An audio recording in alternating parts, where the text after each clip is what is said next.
오늘은 33문인데 141페이지 141페이지 33문 같이 함께 읽어보도록 하겠습니다. 시작. 징의는 하나님이 값없이 주시는 은혜의 행위로서 우린 모든 죄를 용서해 주고 이렇게 여겨 받아주는 것인데 그리스도의 의를 우리의 것으로 계산해 주기 때문이며 아멘. 예.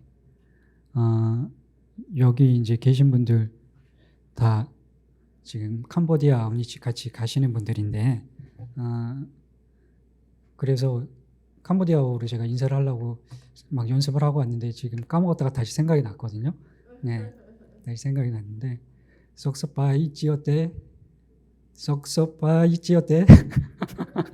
이게 이제 그냥 이렇게 글자로 쓴 거랑 실제 발음이랑은 약간 좀 더 실제 발음은 좀 센 발음이 많이 나오는 그런 경향이 있더라고요. 저희들이 이제 적어드린 거에는 쏙 써바이 뭐 찌어 때 그렇게 써져 있는데 썩서바이 찌어 때 뭐 이렇게 하는데 이거를 이제 조나 집사님이 제일 또 요거는 뭐 숫자는 기상 집사님이 좀 이렇게 재능이 있고 이런 인사는 또 조나 집사님이 원어민처럼 재능이 있는데 뭐 이렇게 특출한 재능이 있어서 잘하는데 조나 집사님이 이렇게 썩서바이 찌어때 하고 이야기를 해주면은 이제 그게 무슨 의미인지 제가 이렇게 썩서바이 찌어때 하면 지금 아무도 못 알아들으시는 것 같은 표정이신데 다 알아들으시는데 겸손하게 그냥 그렇게 앉아 계신 거죠.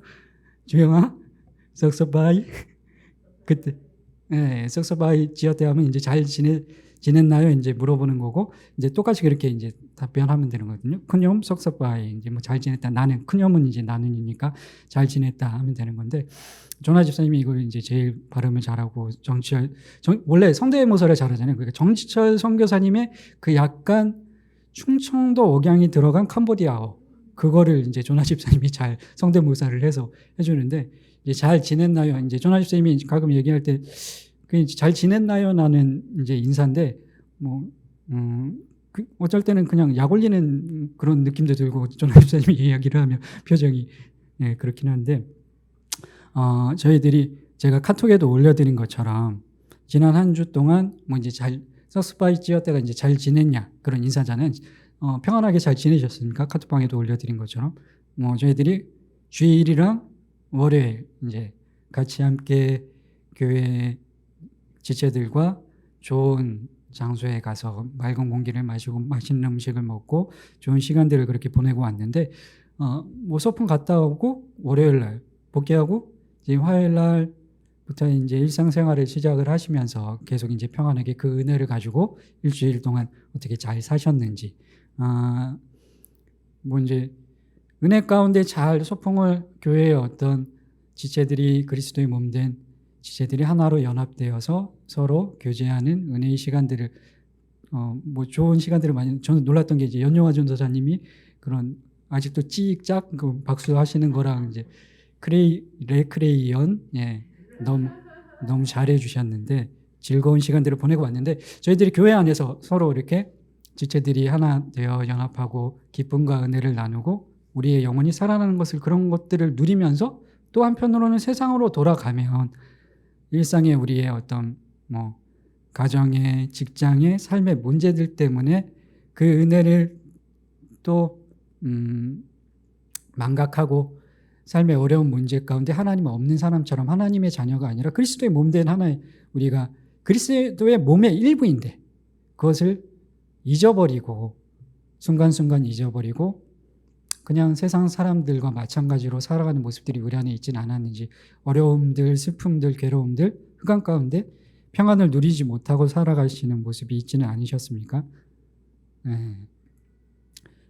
주은이는 이제 뭐 성민이도 그렇고 주은이도 그렇고 뭐 저도 그렇고 이제 기말고사 기간인데 주일날, 월요일날 이렇게 은혜를 누리고 학교로 돌아가서는 월요일날 관광버스 타고 돌아올 때도 제가 이제 잠깐 과제 때문에 좀 이렇게 보고 있었는데 변정환 성도님이 뭐 하고 계시냐고 이제 변정환 성도님이랑 조혜련 집사님이 저를 이렇게 굉장히 치근하게 이제 쳐다보시면서 그래서 너 과제하고 있다 그러니까 이제 너무 힘들 것 같다고 이제 그렇게 아니라고 저 기쁘다고 재밌다고 그렇게 이제 즐겁다고 재밌다고 말씀을 드렸는데 그때 제 표정이 어떻게 뭐 진심이 느껴졌나요? 아니면 가식적인 것 같아요. 저 진심이었거든요. 그때는 진심으로 즐겁게 하나님께서 그 다른 일이 아니라 직장에 일을 할 때 자기의 이제 어떤 꿈이나 비전을 위해서 달려 나갈 때 그것을 좋아하는 일을 하면서 느끼게 되는 기쁨과 성취감 그런 것들도 있지만 직장 생활을 하면서 자기의 어떤 학업이나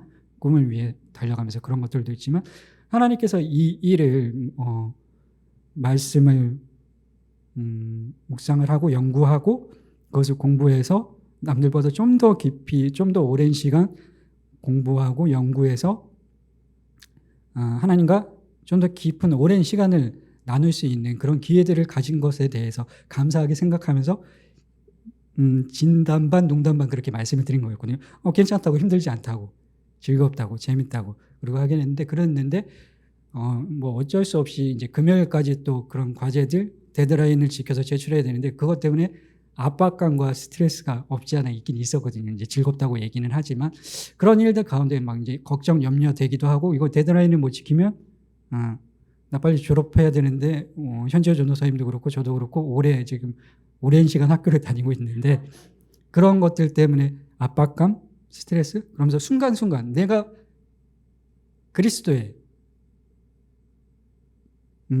그리스도와 연합된 내가 예수님의 몸의 일부인데 예수님이 이루신 그 놀라운 기적과 은혜와 그리고 하나님의 아들로서의 상속자의 그 지위와 신분과 예수님께서 누리시는 그 모든 것이 예수님과 내가 연합되었기 때문에 나의 것이 되는 것인데 그런 어떤 놀라운 혜택들, 은혜들 그런 것들을 순간순간 잊어버리고 내 힘과 내 노력으로 뭔가 잘못될까 봐 일상생활 가운데 우리가 염려하고 근심하게 되는데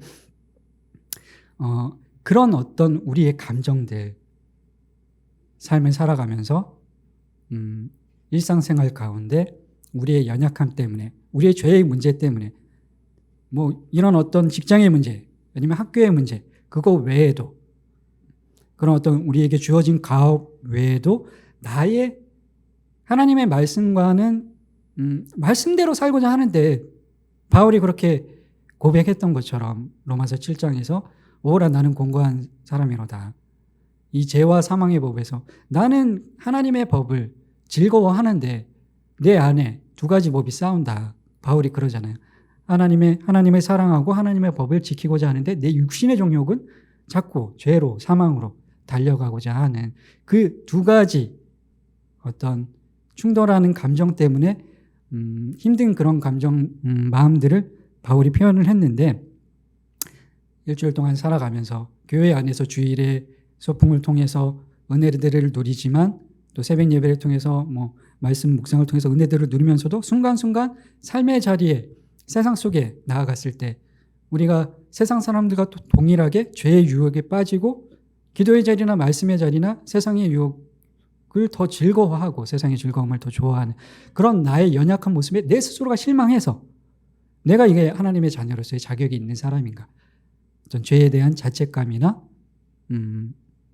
그런 자기 스스로를 정죄하고 비하하는 그 죄의 비참의 결과로 인해서 그런 어두움의 감정들을 우리가 순간순간 누리며 살아가기도 하는데 오늘 저희들이 공부할 그 칭의가 그런 감정에 우리의 우리의 어떤 행위로 인한 그리고 우리의 그런 행위로부터 비롯된 우리의 연약함으로부터 비롯된 우울한 감정들, 슬픈 감정들, 자책하는 감정들 그런 것들이 우리의 삶을 하나님께서 예수 그리스도께서 이루신 그 구속의 은혜의 그 기쁨에 하늘나라의 천국 시민에 참여하는 일의 그 기쁨을 빼앗아 갈 수 없다는 것을 이야기해 주고 있는 내용이거든요. 오늘 그 칭의라는 것이 우리의 어떤 행위로가 아니라 때때로 우리는 구원을 받은 상태에서도 계속 이제 저희가 소리문답 공부를 하면서 같이 함께 나눴던 것처럼 창조된 상태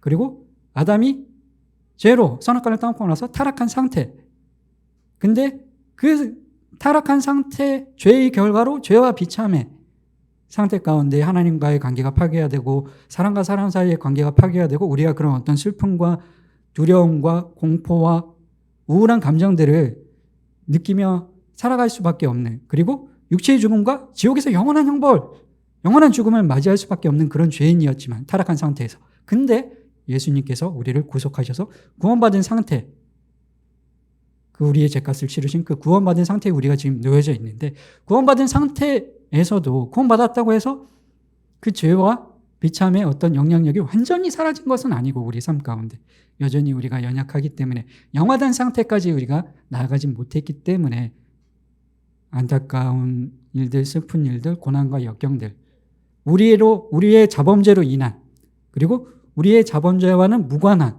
그런 고난과 역경과 어려움과 고통들을 겪게 되는데, 그렇다고 할지라도 그런 감정들, 그런 상황과 환경들, 그런 것들을 초월하여 그런 것들이 예수님께서 이루신 영원한 우리의 하나님의 상속자로서의, 하나님의 아들로서의, 자녀로서의 우리의 신분과 지위, 그 값없이 주시는 그 은혜와 측량할 수 없는 그 사랑에서, 그 기쁨에서 우리를 빼앗아갈 수 없다. 그것을 이야기해 주는 것이, 그러니까 그런 어떤 감정에 일희일비할 필요가 없다는 것이 오늘 그 이제 칭의의 소혜리 문답 33문의 핵심 주제거든요. 핵심 주제가 그것인데, 다시 한번 141페이지 33문 같이 함께 읽어보도록 하겠습니다. 141페이지 33문 시작.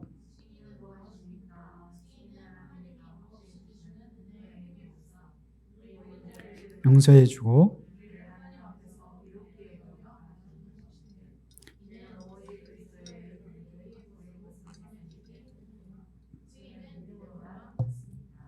아멘. 예, 여기 그 답변에 보시면 먼저 값없이 동그라미 하고 1번이라고 한번 적어보시고, 값없이, 그리고 밑에 죄 용서 2번,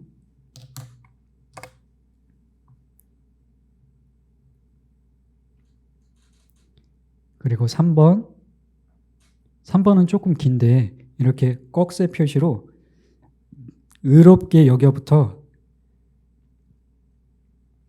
의롭게 여겨 받아주는 것인데, 이는 오직 그리스도의 의를 우리의 것으로 계산해 주기 때문이며까지. 3번. 1번은 값없이, 2번은 죄를 용서, 그리고 3번은 의롭게 여겨 받아주는 것인데, 이는 오직 그리스도의 의를 우리의 것으로 계산해 주기 때문. 그리고 4번은 믿음으로만.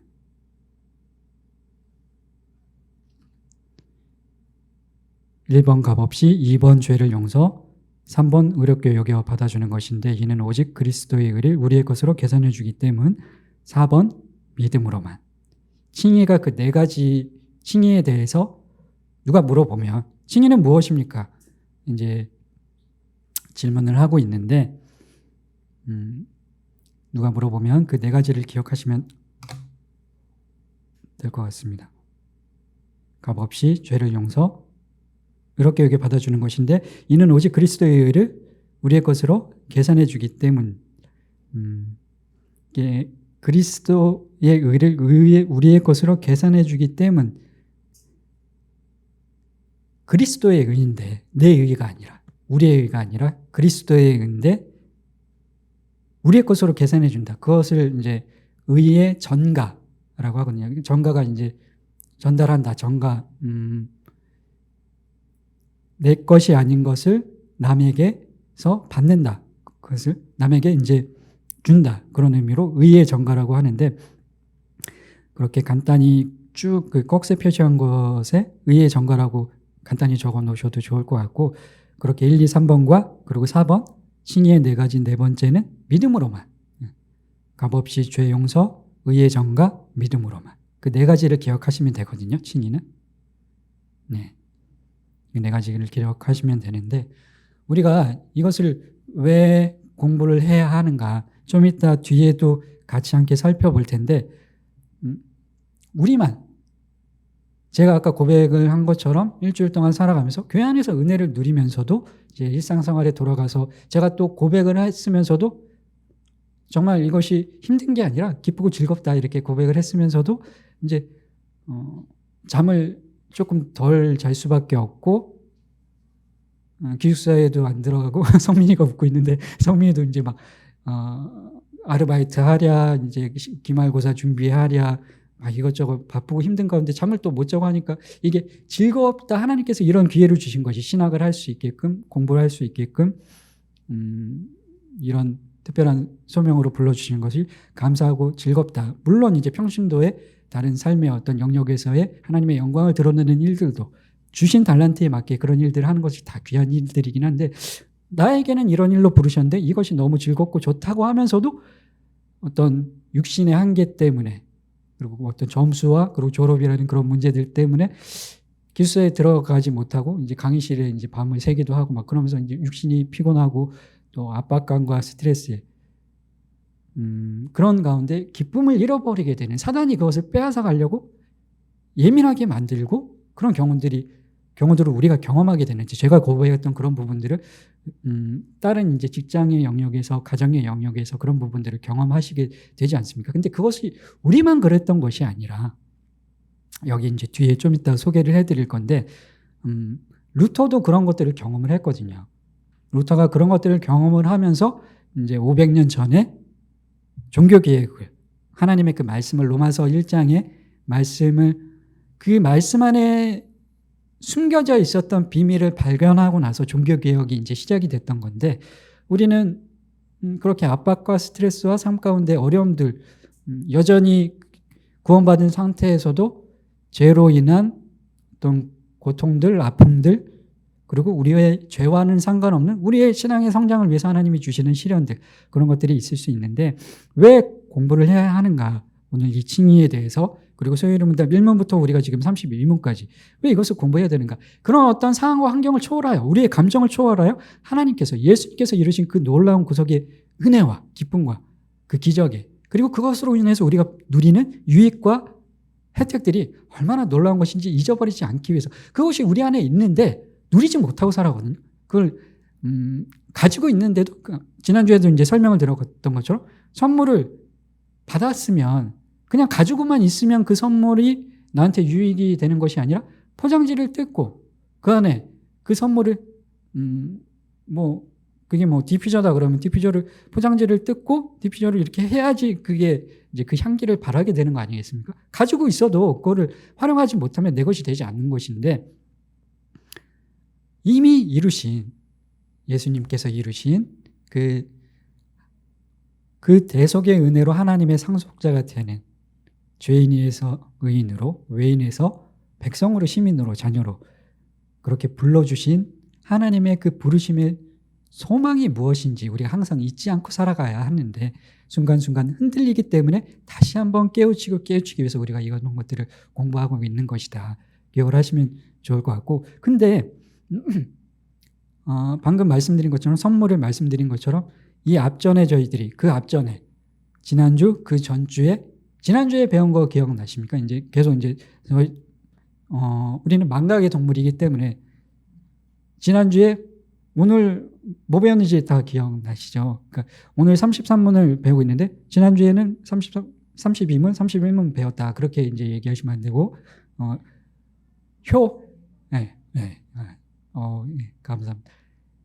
효과적인 부르심이 무엇인지, 그리고 효과적인 부르심을 통해서 우리가 누리게 되는 유익이 무엇인지, 그것을 이제 지난주에 배웠고, 그 효과적인 부르심을 효력 있는 부르심이라기도 하고, 부르심이라고도 하고, 효과적인 부르심, 그렇게 이야기를 하는데, 부르실 때에는 어떤 그 부르심을 통해서 효력이 나타난다는 거거든요. 방금 말씀드린 대로 우리가 그런 어떤 하나님의 상속자가 되었는데, 죄인에서 의인이 되었는데, 이방인에서 자녀가 되었는데, 입양이 되었는데, 하나님의 자녀로 그 효력이 있는 부르심 가운데, 우리가 부르심의 그 소망이 우리 가운데 있는데 그것을 누리면서 살아가야 하는데 못 누리는, 잊어버리고 여전히 이방인처럼 사단의 종처럼 어둠과 흑암 가운데 살아가지 않기 위해서 우리가 이런 것들을 공부를 하는데, 근데 뭐 이렇게 복잡하게 1문부터 32문까지, 그리고 1문부터 3문까지는 기초 토대고, 뭐 4문부터 11문까지는 하나님, 성부 하나님에 대한 내용이고, 또 13문부터 19문까지는 우리 인간의 죄에 대한 내용이고, 또 20문부터 28문까지는 그 인간의 죄를 대속하신 구속자 예수님에 대한 내용이고, 또 29문부터 36문까지는 그 예수님의 대속의 은혜를, 그 선물을 까는 거, 까서 내 것이 되게 하는 거, 적용시키는 거, 예수님의 그 대속의 은혜를. 뭐 이렇게 복잡하게 나뉘어져 있냐? 이것을 왜 공부를 해야 하냐? 지난주에 이제 또 적어 놓으시라고 제가 부탁드렸던 것 중에 이제 기억을 하셨으면 기억하시기를 바라는 부분이, 그것도 약간 이제 복잡하기는 한데, 네, 구원의 서정 9가지. 그것이 이제 예수님께서 20문부터 28문까지 우리를 죄와 비참의 상태에서 그냥 내버려 두지 않으시고 다시 하나님의 그 창조된 상태로 되찾아 오시기 위해서 예수님께서 값을 지불하셨는데, 우리를 구원하셨는데, 그 구원이 우리에게 어떻게 내 것이 되냐, 그 구속에 우리가 어떻게 참여를 하냐. 근데 그 단계가 9단계로 나뉘어진다 하고 이제 적어보시라고 제가 말씀을 드렸는데, 첫 번째가 선택. 네. 이 다 앞에 나온 내용들이고 또 뒤에 이제 나올 내용들인데, 선택은 우리가 7문에서 뭐 8문에서 배웠던 작정, 하나님의, 인간에게도 우리 인생의 최고의 목적이 무엇이냐 하고 1문에서 질문하지 않습니까? 인간의 최고의 목적은 하나님을 영화롭게 하고 그분을 영원토록 즐거워하는 것이다. 그 안에서 우리는 참된 안식과 참된 진정한 평안과 진정한 기쁨을 누릴 수 있다. 인간에게도 어떤 궁극적인 최고의 목적이 있는 것처럼 하나님께도 목적이 있으신데, 하나님의 그 작정은 하나님의 계획과 목적인데, 그분의 작정에 따라 모든 앞으로 일어날 모든 일들을 계획하시고 이루시는 것이 이제 하나님의 작정이지 않습니까? 그 작정, 그 선택. 지금 구원의 서정의 첫 번째가 그 선택이라고, 1단계, 9단계 중에 1단계가 선택인데, 그 7문에서 우리가 다루었던 내용, 7문, 8문에서 다 다루었던 내용인데, 어떤 사람들은 선택하시고 하나님께서 그 기쁘신 뜻에 따라 20문에서도 그 내용이 나오지 않습니까? 19문에서 죄와 비참의 상태에서 죄와 비참의 결과로 우리가 2가지 파괴와 2가지 죽음, 하나님과의 관계 파괴, 사람 사이의 관계 파괴, 육신의 죽음, 그리고 지옥의 영원한 형벌, 그것을 우리의 죄의 결과로, 아담의 죄의 결과로 그렇게 지옥의 영원한 형벌을, 그리고 삶 가운데서는 서로 싸우고 죽이고 부모가 자녀를 먹고 그런 괴로움과 아픔 가운데 그렇게 살다가 이 땅에서 죽고, 그것뿐만이 아니라 육체 죽음 이후에도 영원히 지옥에서, 불지옥에서 그 괴로움과 고통을 당해야 할 수밖에 없는 사람들이 우리인데, 그런 죄인이 우리인데, 근데 그냥 그대로 내버려 두지 않으시고, 죄와 비참의 상태에 우리를 내버려 두지 않으시고, 하나님의 그 기쁘신 뜻에 따라 20문에 하나님은 우리를 죄와 비참의 상태에 그대로 내버려 두셨는가? 아니다. 그 기쁘신 뜻에 따라 영원 전부터 누구를 택하셔서 그 택함, 선택이 이제 구원의 서정의 첫 번째입니다. 왜 이런 것들을 공부하는? 선택, 그 다음에 이제 중생, 그 다음 단계가 구원이 예수님께서 이루신 그 구원이 우리에게 적용이 되는, 우리가 선물을 까고 그것이 내 것이 되는 그 적용의 첫 번째 단계는 선택이고, 그 다음 단계가 중생인데, 그 다음 단계가 회심, 그 다음 단계가 믿음이고, 그 다음 단계가 오늘 배울 칭의. 선택, 7문, 8문을 기억을 하시고 20문을 기억을 하시고, 하나님의 작정의 특징은 무엇입니까? 8문, 불변성, 포괄성, 필치성. 그 작정하신 일을 반드시 이루시고, 모든 인간의 그런 연약함과 제약까지도 다 하나님은 제한적으로 그 죄를 허용하시고 그 모든 것들을 포괄하고 계신다. 다 알고 계신다. 그리고 반드시 선택한 자들을 구원에 이르도록 참고 인내하시면서 자기 자신을 주시기까지 그 선택하신 그 구원하시기로 하신 작정을 반드시 이루신다 하는 것이 7문 8문이고, 이 선택에서 구원의 서정 1번에서 7문, 8문, 20문을 기억을 하시고, 그리고 두 번째 단계 중생과 그 다음 단계 회심, 그 다음 단계 믿음에서 무엇을 기억하셔야 하냐면 저희들이 지지난주 공부했던 것을 기억하시면 되거든요. 어떻게 참여하게 되는가? 예수 그리스도께서 이루신 그 구속이 어떻게 나의 것이 되는가? 그리스도와 성령님께서 우리를 그리스도와 연합시켜 주심으로써 우리에게 적용을 시켜 주신다. 그 구속의 사역이 우리 것이 되도록 적용을 시켜 주신다. 우리는 그리스도와 연합되어 내가 곧 그리스도의 신부가 되어서 한 몸이 되어서 예수님의 그 모든 이루신 일들, 누리시는 그 모든 유익과 혜택들 우리가 다 누리게 되는 건데, 그것에 참여하게 되는 것이 성령님께서 연합시켜 주시는 것이다. 이 그리스도의 연합의 교리가 굉장히 중요한데, 저희들이 29문에 배웠던 그 연합, 그리스도와 성령님께서 그리스도와 연합시켜 주심으로 20문 한번 같이 볼까요, 저희들? 29문 보시면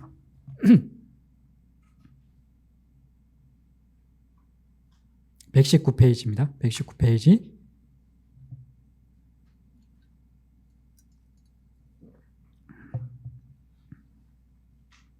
네, 29문에 보시면 같이 함께 읽어보도록 하겠습니다. 시작. 우리는 그리스도가 이루신 구속에 어떻게 참여할 수 있습니까?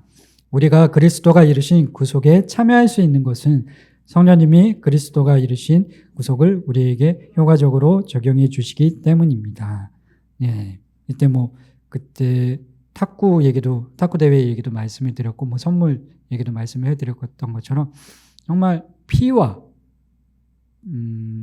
어떤 혈연으로 하나 되지 않으면 그것이 그 1등의 어떤 영광과 상품이 내 것이 되지 않으니까 절친을 버리고 그 혈족을 따라 응원을 했던 그 친구 때문에 주은이가 눈물을 흘렸다던 그 사례처럼, 예수님께서 이루신 구속이 정말 나에게 내 것이 되려면 내가 예수님이 되는, 예수님과 연합이 되는 그런 것이 중요한 부분인데, 30문 같이 함께 읽어보도록 하겠습니다. 29문에 우리가 그리스도께서 이루신 구속에 참여할 수 있는 것은 성령님께서 그리스도가 이루신 구속을 우리에게 효과적으로 적용해 주시기 때문인데, 어떻게 효과적으로 적용해 주시는지 30문 다시 한번 읽어보도록 하겠습니다. 시작. 그리스도가 값주고 사신 구속을 우리에게 어떻게 적용하십니까? 성령님이 그리스도가 값주고 사신 구속을 우리에게 적용하시는 것은 우리에게 믿음을 주어으로 우리를 그리스도와 연합시켜 주심으로써입니다. 아멘.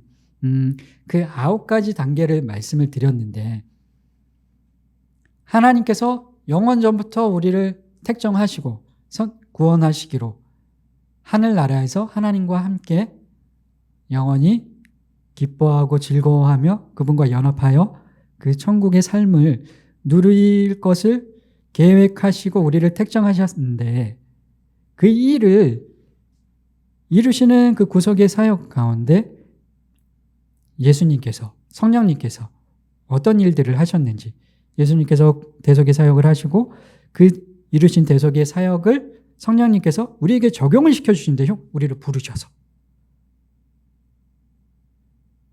근데 연합이 되어야, 그 처음에 선택하셨을 때, 그리고 우리를 부르셨을 때, 그때만 우리가 그리스도와 연합이 되는 것이 아니라 선택, 그리고 거듭나게 하심, 선택, 부르심, 선택 다음에 이제 선택, 부르심, 그 다음에 중생이거든요.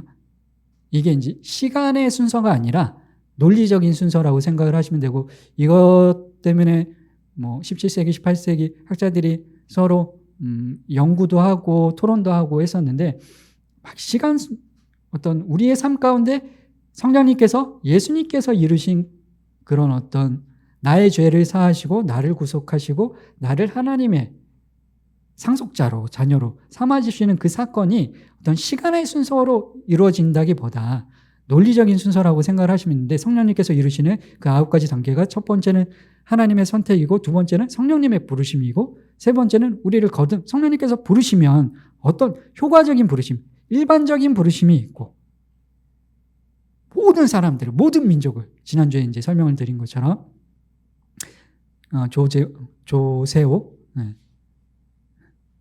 조세호 그 개그맨이 이제 초청을 받지 못해서 결혼식에 못 가는 건데 그 김은구 그 가수가 왜 안 왔냐 그러면서 막 혼내잖아요. 혼내가지고 초청 못 받는데 어떻게 가냐고 막 조세호가 그 억울한 표정으로 막 그랬던 거 소개를 해드렸던 것처럼 하나님은 아무도 억울함이 없이 모든 민족에게 부르시는 그 일반적인 부르심과 거기와 대비되는 우리는 선택한 자들은 효력이 있는 부르심, 어떤 효력들이 나타나는가? 그 부르심을 받았을 때 성령님께서 우리 안에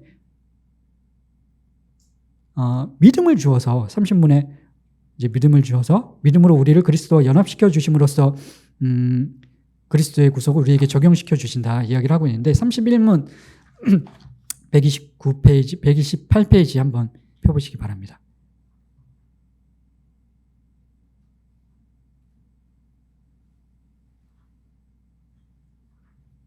선택, 부르심, 그 다음이 이제 중생인데 그 다음이 회심이고 그 다음이 믿음이고 그 다음에 오늘 배울 칭의인데 그것이 어떻게 논리적인 순서로 진행이 되어 가는가.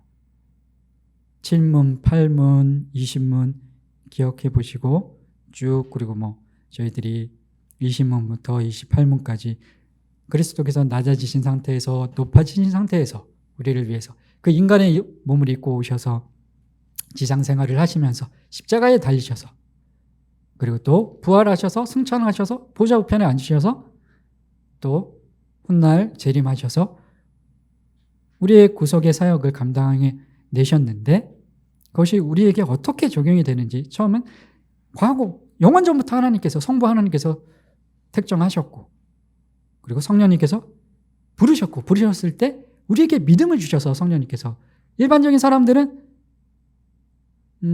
교회 밖에 있는 사람들이 다 어떤 일반적인 부르심만 받고 효력 있는 부르심을 받지 못한 사람은 아니고 그 사람들이 언젠가는 이제 우리가 기도하고 있는 뭐 남편들, 자녀들, 부모님들 언젠가는 하나님께서 택하신 영원전부터 택하신 사람이라면 유기된 자가 아니라면 언젠가는 우리의 기도와 눈물과 하나님의 성령님의 일하심으로 이 자리에 같이 함께 그 효력 있는 부르심의 은혜를 효력을 누리게 될 것인데 또 반대로 거꾸로 이제 안전숙 권사님이랑도 그런 얘기를 했었는데 이 안에 들어와 있다고 할지라도 모두가 다 그 효력 있는 부르심을 받은 사람들이 아니고 이 안에는 알곡과 추정이가 같이 함께 가라지가 같이 함께 섞여 있거든요. 하나님의 그 예수 그리스도의 재림의 때에 가라지는 뽑혀질 것이고 알곡만 남게 될 것인데 교회 안에 있다고 해서 다 효력 있는 부르심을 받은 사람들은 아닐 수도 있다.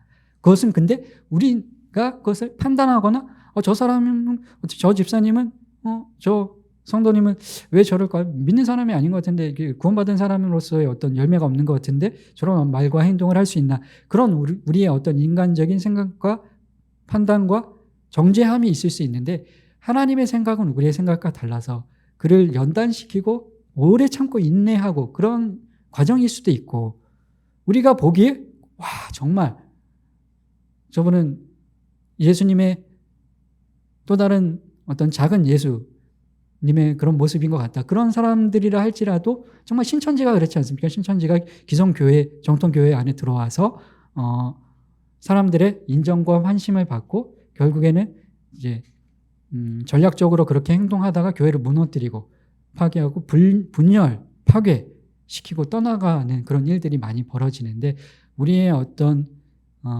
인간의 눈과 판단과 안목으로는 다 우리가 알 수 없는 누가 선택된 자이고 누가 유기된 자인지 우리는 알 수 없지만 우리 스스로는 성령님의 그 부르심에 의하여 이 자리에 앉아서 구원받은 상태라는 것을 믿고 확신할 수 있어야 합니다. 지금 성령님께서 우리를 이 자리에 부르시고 이런 내용들을 소리문답의 1문부터 32문까지 듣게 하시는 것은 그 효력 있는 부르심으로 우리를 부르셨기 때문이고, 근데 그것이 어떻게 적용이 되는가, 그런 단계와 순서들을, 논리적인 순서들을 왜 공부해야 하는가, 이단들이 있기 때문입니다. 방금도 말씀드렸던 신천지들도 자기네들이 그들 중에는 안 그런 사람도 있고 그런 사람도 있겠지만 그것이 진짜 진리라고 생각하고 착각하고 거기에 빠져 있는 사람들도 있고, 아닌 줄 알면서도 어떤 금전적인 유익을 위해서나 자기의 명예와 영달을 그 세상에, 아예 처음부터 하나님을 믿는 것이 아니라 그 어떤 돈이나 그런 것들을 목적으로 빠져서 그런 나쁜 악행을 저지르는 사람들도 있는데, 우리가 왜 이런 것을 공부해야 하는가, 그 논리적인 순서들, 성령님, 예수 그리스도, 성부 하나님, 왜 공부를 해야 하는가, 그거를 알지 못하면 우리가 전할 수도 없고, 그리고 우리 역시도 그런 어떤 신천지나 이단처럼 빠질 수도 있고, 지지난주에 설명드렸던 펠라기우스, 알미니안주의자들, 그 펠라기우스주의자들이 그러했던 것처럼 오늘 배울 그 내용이 우리의 행위가 아니라 우리의 행위에 따라서 우리의 기쁨이, 우리의 평안이 좌우되어야 된다면 얼마나 불안정하겠습니까? 갈대와 같이. 우리의 행위로 하나님께서 우리의 구원을 이루시는 것이 아니라 오직 예수 그리스도의 그 십자가의 대속의 그 공로로서만 우리가 구원을 받게 되는 것인데, 그 공로로서만 우리가 의롭다 여기심을 받게 되는 것이지, 우리 자체는 여전히 예수님께서 재림하실 때까지 영화로운 상태에 들어가기 전까지는 여전히 죽는 순간까지 나는 죽을 때 정도 되면 70, 80 정도 되면 거짓말도 안 하고 좀 더 성화되어서 좀 더 거룩해져서 나는 죄를 안 지을 수 있을 것 같습니다. 그렇게 자신할 수 있는 사람이 누가 있겠습니까? 죽는 순간까지 우리는 누구나 다. 바울도, 그 위대한 믿음의 영웅이었던 바울도 오라 나는 공고한 자로다, 그렇게 이야기를 하고 있는데, 우리는 모두 다 죄인인데 우리의 어떤 행위로가 아니라, 우리의 선행으로가 아니라 오직 예수 그리스도의 공로로만 의롭다 여김을 받게 되고, 그 의가 우리에게 전가가 되는 것이고, 그런 어떤 구원의 서정, 구원의 순서, 그 그리스도의 구속이 우리에게 어떻게 적용되는지 잘 모르면, 알미니안주의자들, 옛날에 가톨릭이 그랬던 것처럼, 펠라기우스주의자들이 그러한 것처럼 행위로 구원을 받기 위해서, 선행으로 구원을 받기 위해서 인간의 의지와 노력으로 내가 선택할 수 있는 부분이다, 그렇게 잘못 알고 그 인간의 나의 상태와 나의 행위, 나의 어떤 공로 사상에 의해서 많이 기도하고 무릎으로 계단을 올라가고 많이 기부하고 많이 헌금하고 면죄부를 사고 고해성사를 하고 하면 구원받을 수 있다는 잘못된 비성경적인 진리에 빠져서 구원받았음에도 불구하고 그 효력을, 그 유익을, 그 평안을, 기쁨을 누리지 못할 수 있기 때문에 우리가 이것을 공부하고 그 평안과 기쁨을 누릴 수 있어야 하기 때문에 공부를 해야 한다는 것입니다. 선택을 하시고 하나님께서 그 9가지의 순서 중에 선택, 부르심, 중생, 부르신 자들은 효력 있는 부르심, 일반적인 부르심은 하나님 모두를 다 부르시긴 부르시는데, 조세호, 자꾸 제가 전도사라고, 저희 학교에 친구 중에 조재호 전도사님이라고 있거든요. 그래가지고 자꾸 제가 전도사라는 말, 개그맨을, 전도사라는 말이 나오려고 하는데, 그 개그맨 조세호가 억울해했던 것처럼 초청받은, 결혼식에는 그런 사람이 있을 수 있지만, 그리고 지금 우리의 어떤 인간의 시간의 개념으로는 아직 초청받지 못한 사람이 있지 않냐 그런데, 하나님의 시간의 개념에는 카이로스와 크로노스에 대해서 목사님께 우리가 계속 듣지 않았습니까? 하나님의 시간의 개념 안에서는 우리의 어떤 물리적인 한계와 우리의 두뇌 지식, 이론의 한계를 뛰어넘는 하나님의 시간 안에서는 모든 사람들이 다 그 일반적인 부르심을 받게 된다. 근데 모두가 다 효력 있는 부르심으로 그 부르심을 받았을 때 예수 그리스도가 당신을 위해서, 당신의 죄를 위해서 당신의 고통과 아픔을 위해서 그것을 대신 감당하시고, 당신이 치룰 죄값을, 죽어야 될 사형의 그 어떤 유죄 선고를 대신 받으시고 대신 죽으셨다는 그 이야기를 듣고 그 부르심을 하나님의 자녀로의 초청을 받고도 에이 웃기지 마. 그런 사람들도 있고 일반적인 부르심을 받는 사람들. 근데 효력 있는 부르심을 받은 사람들은 그 부르심을 받았을 때 중생 거듭나게 되면 어떤 효과가 나타나게 되는가. 128페이지에 31문 같이 함께 읽어보도록 하겠습니다. 128페이지 31문 시작. 효과적인 부르심은 무엇입니까? 효과적인 부르심은 하나님의 성령이 하시는 우리의 죄와 비참의 상태를 깨닫게 하고 우리의 지성을 밝혀 그리스도를 알게 하며 우리의 의지를 새롭게 하고 복음 안에서 영접할 수 있게 하는 것입니다. 예. 선택하시고 1번, 그 다음에 2번 부르시고 3번 그 효력 있는 부르심, 일반적인 부르심이 아니라 효력 있는 부르심을 받은 사람들은 어떤 일이 벌어지게 되는가? 성령님께서 어떤 일이 우리 안에 우리 내면에 어떤 일이 벌어지게 하시는가? 두 가지를 깨닫게 하시고 두 가지를 새롭게 하시는데 두 가지 깨닫게 하시는 것이 무엇입니까? 우리의 죄와 비참의 상태를 나는 공고한 자로다. 이 죄와 비참의 상태에서 사람과의 관계가 단절이 되고 파괴가 되고 그 하나님의 그 좋으신 하나님과의 관계가 단절이 되고 그 괴로움과 고통, 다툼과 살인과 시기와 어려움들 그런 어려움들에서 어떻게 내가 헤어나올 수 있는가? 오라 나는 공고한 자로다. 이 죄로 인해서 원죄로 인해서 나의 자범죄로 인해서 나의 게으름과 나의 무지와 나의 시기와 다툼과 나의 못난 성품으로 인해서 이런 죄와 비참의 상태에서 이 괴로운 상태에서 내가 어떻게 헤어나올 수 있는가? 선택하시고 성령님의 그 부르심을 받은 사람들은 자기의 죄와 비참의 상태를 깨닫게 되는데 내 어떤 거짓말이나 내 성품의 모난 구석이나 비양심적인 행동들 아까 이성민 간사님이랑도 얘기를 했는데 그냥 너무 아무렇지 않게 요즘 세상에 범법 행위를 저지르는 가벼운 일이라고 해서 그런 사람들이 많이 있는데 그러니까 저희들이 이제 대학원생들은 공부를 하면서 책을 들고 다닐 수 없으니까 그것을 파일로 이제 스캔을 해가지고 파일로 만들거든요. 파일로 만드는데 그럼 이제 파일로 만들어서 컴퓨터로 보거나 이런 뭐 태블릿이나 멀티미디어 기기로 보는데 책을 사지도 않고 그 파일들만 서로 공유하고 그 저작권을 침해하는 것을 너무 가볍게 여기는 일반 대학생들도 그러지만 신학교 안에도 그런 학생들도 일부 있고 그렇거든요. 그런데 그런 죄들을 가볍다고 해서 그 저작권을 침해하는 그런 일들 사소한 것 하나라도 우리가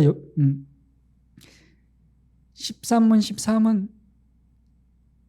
죄가 무엇인지 조금의 그 613가지 단 한 가지만 하나님의 말씀에서 벗어나도 그것이 영원한 지옥 형벌을 받을 만한 죄라고 말씀을 하셨는데 선악과 불순종이라는 것 하라고 하신 것을 하지 않는 것과 하지 말라고 하시는 것을 하는 것 아무리 가벼운 죄라고 할지라도 민감하고 예민하게 경각심을 가질 수 있어야 하는데 성령님의 어떤 그 효과적인 부르심을 받지 못한 사람들은 그 죄에 대해서 가볍게 여기고 아무렇지 않게 생각하는 그런 일들이 있을 수 있는데 죄에 대한 죄인식의 깊이가 하나님의 그 은혜의 깊이에 우리는 비례한다는 사실을 꼭 기억을 해야 하는데 구원받은 상태에 있는 우리조차도 때때로 그런 것들에 둔감해져서 세상 사람들과 똑같이 범법 행위를 저지르고 빛과 소금의 역할을 잃어가는 그런 모습들이 있는데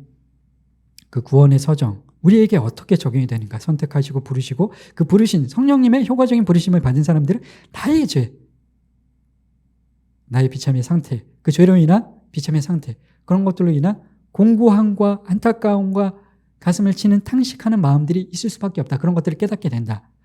그리고 나의 행위로는 구원을 받을 수 없는 오직 예수 그리스도만이 예수님의 보혈에 그 죄 없으시고 흠 없으신 예수님이 이루신 그 율법의 완성이신 예수님을 의지할 때만이 우리가 죄와 비참의 상태에서 벗어날 수 있구나.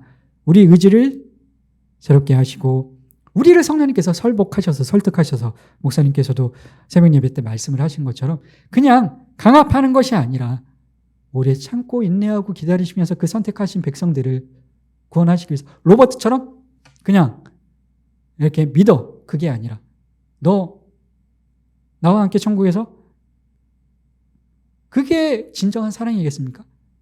로버트처럼 명령한 대로 아무런 감정 없이 입력된 대로 출력하는 그것이 아니라 성령님께서는 우리를 설득하여 설복하여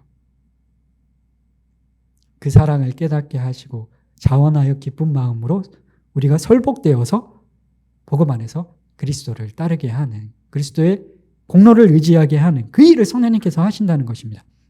우리를 설득하여 복음 안에서 값없이 주어지는 예수 그리스도를 영접할 수 있게 하는 것이다 하고 그렇게 선택과 부르심과 중생에 대해서 회심에 대해서 믿음에 대해서 선택, 부르심, 세 번째 선택, 부르심, 거듭남, 회심, 거듭남이 이제 중생, 선택, 부르심, 중생, 회심, 그 다음에 이제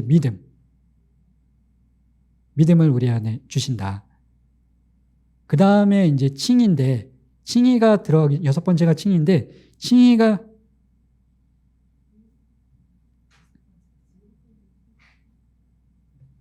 선택, 부르심, 중생, 회심, 믿음, 칭의. 죄송합니다. 저희가 적어놓은 것을 봐야 되겠네요. 하나가 믿음이 아니라 회심, 믿음이 안 들어가는,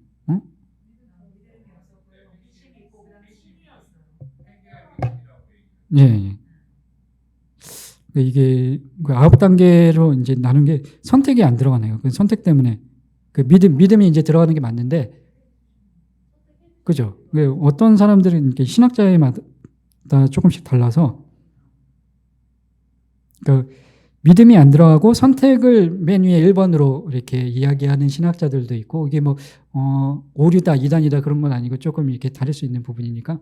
근데 지난주에 말씀드린 그것을 기준으로 이제 생각을 하시면 좋을 것 같아요. 선택 먼저 하고, 그러니까 저도 그것 때문에 헷갈렸는데, 아까 다시 찾아보면서 믿음이 들어가 있어서 그 9가지의 이제 선택과 부르심과 중생, 이제 거듭남이 이제 세 번째고, 거듭나게 하시면 어떤 일들이 벌어지는가? 우리 안에 회심, 죄를 깨닫게 하시고, 이제 믿음이 우리 안에 주어지게 되는데, 그러니까 믿음을 또 여기서는 어떤 학자는 넣어서 그것 때문에 제가 헷갈렸는데, 선택, 부르심, 중생, 회심 안에 믿음도 같이 들어가 있다. 깨달음과 믿음이 같이 들어가 있다. 그렇게 생각하시면 되고, 그 다음에 우리가 이제 배울 게 칭의거든요. 오늘 배울 게 칭의인데, 보시면 32문에 그것을 칭의를 건너뛰고 32문에 먼저 효과적인 부르심을 받는 사람들은 이 세상에서 어떤 유익을 얻는가 세 가지를 이야기하고 있거든요. 그 구원의 서정의 세 가지를. 칭의 다음에 나오는 세 가지. 칭의 다음에 나오는 두 가지. 칭의, 양자됨, 성화. 세 가지가 여기다 다 나오죠. 죄송합니다. 그렇게 해서 회심 다음에 칭의, 양자됨, 성화를 얻게 된다. 이렇기 때문에 이제 이게 어떤 논리적인 순서에 따라서 왜 이것을 공부를 해야 되는가? 뭐 이렇게 복잡하냐? 그냥 지지난주에도 설명을 드린 것처럼 자칫 잘못하면 이런 어떤 성경에 근거하지 않은 하나님께서 말씀하시지 않은 그냥 신비주의적인 그런 것에만, 물론 성령의 어떤 역사에 따라 기적과 치유와 그런 신령한 그런 감정을 주는 집회들이 있는데, 거기에 빠져서 가톨릭이 미사나 그런 어떤 미사를 드릴 때 그런 신비적인 분위기를 강조하고 그런 분위기, 그런 감정들이 느껴지면, 그런 분위기가 있으면 어떤 구원의 확신을 느끼게 되고, 또 이단은 아니지만 뭐 여의도 순복음교회나 오순절주의 그 자들이 성령의 역사만 불균형적으로 너무 지나치게 강조하다 보니까 회복과 치유와 그 방언을 하지 않으면 뭐 구원받은 사람이 아니다, 그런 이야기들을 하고 있었는데, 그런 어떤 찬양을 부를 때, 말씀을 들을 때 그냥 은혜 충만하면 되지, 이런 구체적인 내용들을 우리가 왜 배워야 하는가, 왜 배워야 하냐 하면, 왜 알아야 하냐 하면, 성경에 그런 것들이 기록이 되어 있고, 우리가 복음을 전할 때 내 가족에게, 내 남편에게, 자녀에게, 부모님에게 복음을 전할 때 내가 알고 있는 어떤 그 복음의 내용들이, 내가 이해한 복음의 내용들이 내가 전할 때 그대로 나올 수밖에 없기 때문입니다. 펠라기우스주의자들이 이해한 그 복음의 내용들, 인간의 행위를 강조하는, 그리고 오순절주의자들은 그런 어떤 성령의 신비만 강조하는, 균형 있게 성부 하나님, 성자 예수님, 성령 하나님, 그 삼위일체 하나님께서 하시는 일들을 균형 있게 하나 되어 구별되지만 분리되지 않으시는 그 삼위일체 하나님의 함께 하시는 그 사역에 대해서 우리가 균형 있게 알고 균형 있게 누리고 또한 전할 수 있어야 되는데, 불균형적으로 성령님만, 어떤 성령의 역사만 지나치게 강조한다든지 신령한 분위기만 강조하면서 그게 이제 극단으로 빠져서 이단으로, 예수 그리스도가 오직 예수님의 공로로만 구원을 받게 되는데, 신령한 분위기에, 거룩한 분위기에, 엄숙한 분위기에, 그런 분위기 안에 있으면 구원을 확신을 받은 것처럼, 구원의 확신은 오직 예수 그리스도로만 우리가 누릴 수 있는 부분인데, 그런 것들을 잊어버릴 수 있기 때문에 이런 복잡하게 여겨지지만 구원의 서정에 대해서 우리가 바르게 잘 알고 있어야 한다. 그리고 그 이해한 나의 복음이 내 자녀나 믿지 않는 남편이나 부모님이나 아니면 친구들에게 복음을 전할 때 내가 이해한 복음이 그대로, 뭐 선교를 하러 나가서나 캄보디아 가서나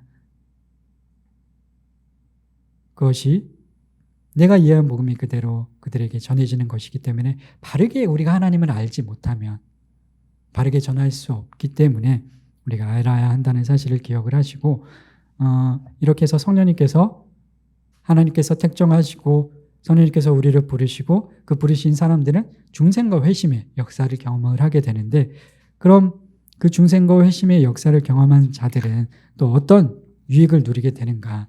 33문, 오늘 배울 그 내용이 33문인데 앞에 배운 그 내용들, 그리고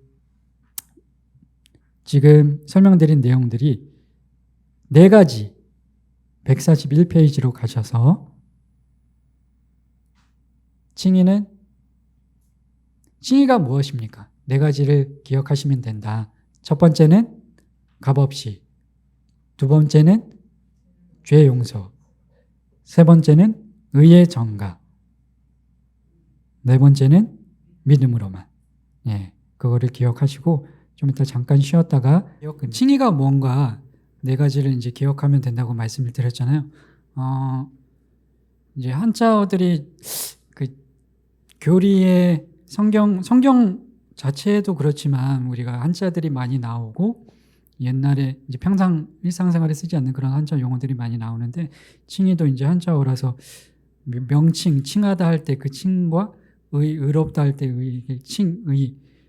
의롭다고 칭하다, 그런 의미인데, 이제 주영이 이제 한자를 많이 안 배우는 세대들이 또 있으니까 주영이가 모를까봐 물어봤더니 이미 많이 들어본 거라 잘 안다고 그러더라고요. 주영이는 역시 우리 예수보혈교회 예비사모님 네, 잘 안다고 그러는데, 그런 어떤 어려운 용어들이 많이 나오는데, 의롭다, 칭하다, 이게 어떤 의미냐면, 이제 법원에 가서 누군가 나를 이제 소송하신 분, 저희 이제 변명호 선생님이랑 같이 이제 소송도 하고 그랬던 적이 있었는데, 소송을 하게 되면 이 칭의가, 많은 신학자들이 뭐라고 이야기를 하냐면 법정적인 의미다, 법정적인 선언이다, 그런 얘기들을 공통적으로 많이 하거든요. 그러니까 어떤 의미가 있냐면, 왜 법정이라는 단어가 꼭 들어가더라고요. 어떤 책을 봐도, 어떤 분들의 우리 학교에서 강의를 들어도 그 칭의를 설명하실 때 법정이라는 그 단어가 꼭 들어가는데, 왜 그 법정이라는 단어가 들어가는가 하면, 우리가 누군가 나를 고소를 하거나 해서 내가 피고가 되고 상대방이 이제 피의자가 되고 피고가 돼서 재판이 진행이 된다고 하면 나는 아무런 잘못한 것이 없는데 누가 나를 고소를 하고 그래서 법원에 나가서 재판을 하고 변론을 하고 이렇게 신문을 받고 할 때 최종적인 무죄 판결이 나오기 전까지 아니면 승소 판결이 나오기 전까지 계속 불안한 가운데 압박감과 어떤 스트레스를 받을 수 있지 않습니까? 근데 최종적인 판결 선고 일에 내가 피고인이었는데 어떤 모함을 받고 있었는데 그것이 모함이다, 무죄다 그런 판결이 내려지게 되면 그 불안했던 감정들이 일거에 해소가 되면서 기쁘고 어떤 즐거운 그런 감정이 생기지 않겠습니까? 근데 왜 법정적인 의미가 있다고 하냐면 칭의는 법정적인 죄인인 우리가 의인으로 하나님께서 의인으로 여기셔서 의인이라고 칭하신다. 그게 어떤 의미가 있냐 하면 법정에서 유죄 선고를 받던 최종적인 판결 선고가 나와서 제가 만약에 무죄라고 아무런 죄를 저지르지도 않았는데 이제 피소가 돼서 피의자 신분이 되었다고 하면 계속 재판정에 왔다 갔다 할 거 아닙니까? 뭐 빵을 훔치지 않았는데 훔쳤다고 해서 법원에 왔다 갔다 하면 판결 선고가 나기 전에 한 달 뒤에 판결 선고가 나는데 판결 선고가 나기 전에도 나는 사실은 죄를 저지른 적이 없고 판결 선고가 나서 무죄 판결이 나와도 나는 죄 지은 사람이 아니고 그 나의 본질적인 어떤 그 상태에는 지위에는 변함이 없지 않습니까? 본질적인 그 상태에는 죄인이 아니라는 것에 대한 그 상태는 변함이 없는데 거꾸로 반대로 우리는 여전히 죄인인데 예수님께서 재림하셔서 영화의 상태에 들어가기 전까지 죽을 때까지 죽는 그 순간까지 죄 안 짓고 나는 마지막 순간까지 하늘나라 눈 감을 때까지 죄 안 지을 자신이 있다. 그렇게 자신할 수 있는 사람이 아무도 없지 않습니까? 생각만 품어도 예수님께서 죄라고 말씀을 하셨는데 살인, 시기, 음욕만 품어도 실제 그 행위를 하는 것뿐만이 아니라 그런 마음만 품어도 죄라고 말씀을 하시는데 누가 그 하나님의 엄격하고 그 율법의 정신을 완전히 형식적으로만 지키는 것이 아니라 마음으로 정신으로까지 완전히 지켜야 하는데 그 하나님에 대한 사랑과 이웃에 대한 사랑을 온전히 실천하는 그 율법의 정신을 완전히 이루기 위해서는 행위뿐만이 아니라 마음가짐까지도 그렇게 지켜야 되는데 죽는 순간까지 아무도 미워하지 않고 아무런 거짓말도 하지 않고 그런 죄를 짓지 않을 수 없는 사람이 없는데 왜 칭의가 법정적인 선언의 의미가 있냐?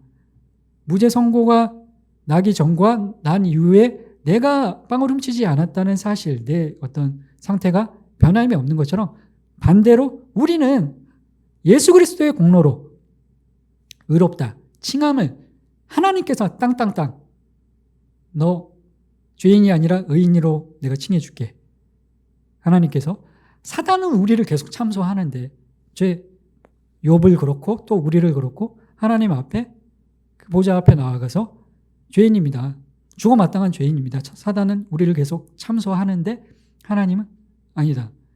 예수 그리스도를 믿음으로 구세주로 영접하는 그들에게는 의인이라고 내가 그들을 칭해 주겠다. 땅땅땅 선언을 하실 때 그 이전에도 선언하시기 이전에도 이후에도 우리는 여전히 죄인이라는 겁니다. 법정적인 선언에는 어떤 의미만 있을 뿐이지 그것이 우리의 상태가 변화되어지는 그런 효과까지 나타나는 것은 아닌데 네 가지를 기억하시면 된다. 칭의가 무엇인지 먼저는 이제 법정적인 선언이다. 그것을 이제 여기에는 안 나와 있는 학자들이 책에서 많이 설명하는 그 내용을 말씀을 드렸고 쭉 보시면 143페이지에 143페이지 그 동그라미에 1번이라고 하시면 될 것 같아요. 네 가지를 기억하시면 된다고 그랬잖아요. 1번이 값없이 143페이지에 1번 동그라미 1번 적으시고 144페이지에 밑에 보시면 소극적인 죄 용서에 크게 2번이라고 적으시면 될 것 같아요. 144페이지 윗부분에 죄 용서에 2번이라고 하시고 145페이지에 의롭다함 중간 부분에 의롭다함에 크게 이제 동그라미 3번이라고 하시면 될 것 같고, 그리고 147페이지 윗부분에 그 동그라미 있는 쪽에 증인은 오직 믿음으로만 받습니다. 그 부분에 크게 동그라미 4번이라고 하시면 될 것 같아요. 이 네 가지를 기억하시면 되거든요. 말씀드렸던 것처럼 1번 값없이, 2번 죄 용서, 3번 의롭게 여겨 의의 전가, 그리고 4번 믿음으로만. 이제 그 네 가지를 간단히 살펴볼 텐데, 우리가 주영이는 우리 좋아하는 음식이 뭐야? 고기? 육류? 그 저기 뭐야? 조류? 아니면 물고기, 육지고기, 새고기, 소고기? 예, 알았어.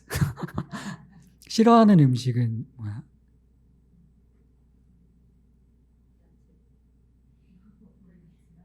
소고기.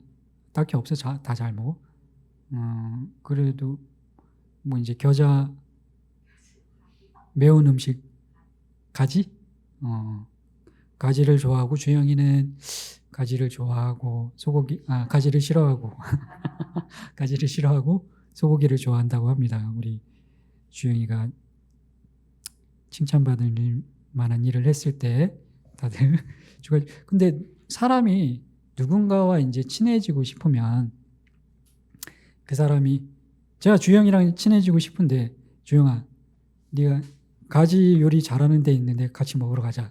그러면 제가 주영이가 좋아하겠습니까? 친해지고 싶으면, 주영아, 저 여기 소고기 맛있게 하는 데 있는데 같이 먹으러 가자. 좋아하는 것을 해주고 싫어하는 것을 하지 않는 게 그 사람과 친해지는 방법이지 않겠습니까?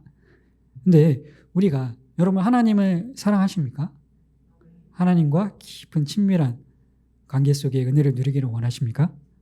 그럼 하나님과 친해지고 친밀한 관계가 되기를 바란다면 하나님께서 좋아하시는 것이 무엇이고 싫어하시는 것이 무엇인지 우리가 알아야 하는데, 그 이제 1, 2, 3 동그라미 1, 2, 3, 4번 말씀드린 것 시작하기 전에 141페이지의 내용이 그 내용이거든요.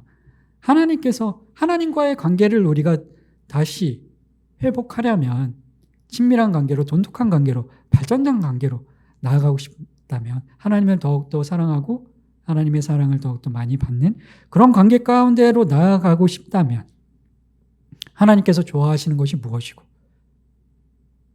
소고기를 좋아하시나 가지를 싫어하시나, 이제 그런 것들을 알아야 하는데, 싫어하시는 것을 하지 않고 좋아하시는 것을 해야 하는데, 무엇을 싫어하십니까? 하나님께서 죄를, 그 거룩하시고 선하신 공의로우신 하나님께서는 죄를 싫어하시는데, 그럼 그 죄의 문제를 해결해야 하나님과의 관계가 회복될 수 있지 않겠습니까? 죄의 문제가 해결되지 않고는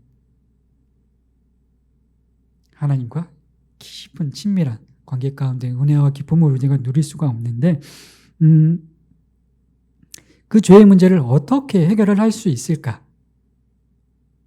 그 방법에 대한 내용이 칭의, 오늘 배우는 칭의에 대한 내용이고, 어떻게 그 하나님이 원하시는 선한 일들, 공의, 선하심, 하나님은 어떤 분이십니까? 사문에 하나님은 영이시며 그분의 능력과 지혜와 거룩과 공의와 선함과 진실하심은 무한영원 불변하시다.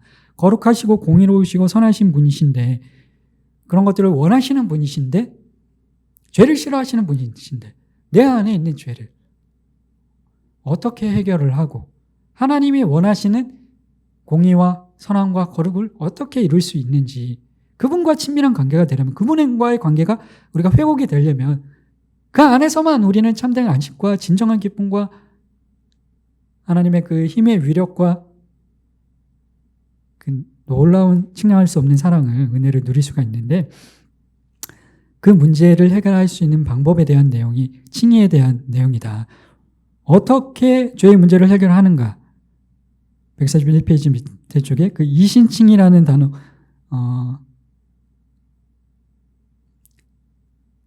이는 이제 신은 믿을 신자, 이는 무엇으로써? 믿음으로써 의롭다 칭함을 받는다. 그래서 이신칭의 그 루터가 종교 개혁을 500년 전에 할 당시에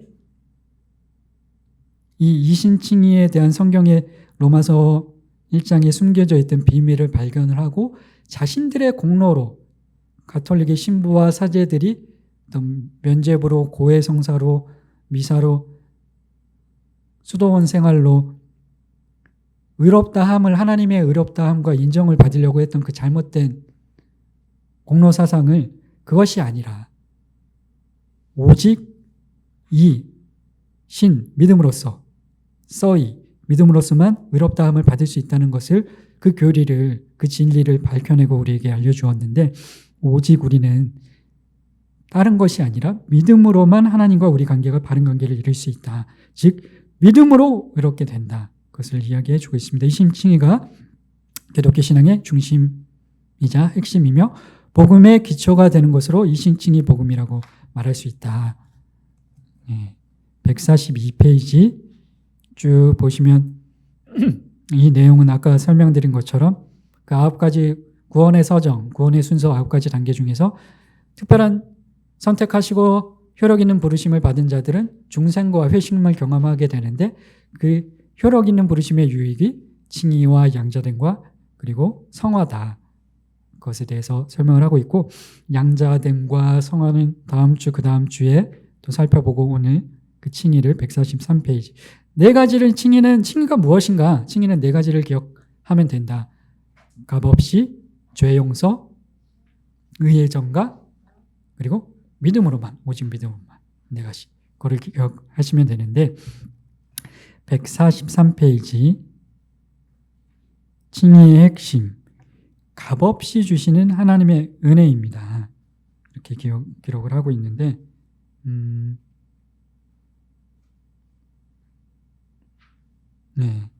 이 신칭의 교리가 왜 중요한가 하면 로마서 1장 17절 말씀 같이 함께 읽어보도록 하겠습니다. 거기 143페이지 중간에 있는 1장 17절 말씀 시작. 이가 나타나서 믿음으로 믿음에 이르게 하나니 이뤘던 바 오직 의인은 믿음으로 말미암아 살리라 함과 같으니라. 아멘. 하나님께서 밑에도 같이 함께 읽어보도록 하겠습니다. 시작.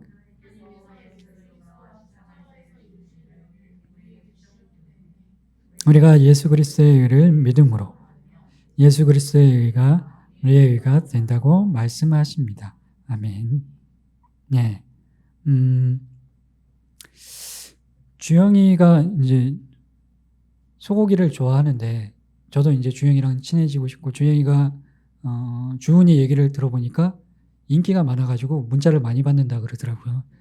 문자를 지금 그 학교에서 문자들을 많이 받는데 제가 그 친구들을 만나면 이제 그게 아니라 소고기를 사줘야 된다 이렇게 얘기를 해주면 될 것 같은데 그러니까 내가 좋아하고 친해지고 싶으면 그 사람이 좋아하는 것을 해줘야 친해질 수 있는데 그 마음을 살 수가 있는데 더 깊은 친밀한 관계가 될 수 있는데 하나님과 우리가 친밀한 관계가 되고 싶다면 하나님이 좋아하시는 의와 거룩과 선함을 우리가 이루어야 하는데 근데 그것이 우리가 이룰 수 있는 것이 아니라 우리의 노력이나 공로가 아니라 오직 하나님의 은혜로 값없이 그 의를 이루는 것조차도 우리의 어떤 행위가 아니라 가톨릭의 펠라기우스주의자들의 알미니안주의자들의 인간의 의지와 행동과 공로 사상이 아니라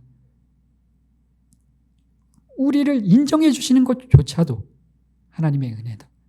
의롭다 하시는 것조차도. 그 하나님은 우리 인간들은 내가 좋아하는 이성을 내가 사랑을 찾아, 내가 사랑하는 사랑의 대상을 찾아다니지만 인간은, 하나님께서는 사랑의 대상을 찾아 돌아다니시는 것이 아니라 창조해 내신다. 사랑의 대상을.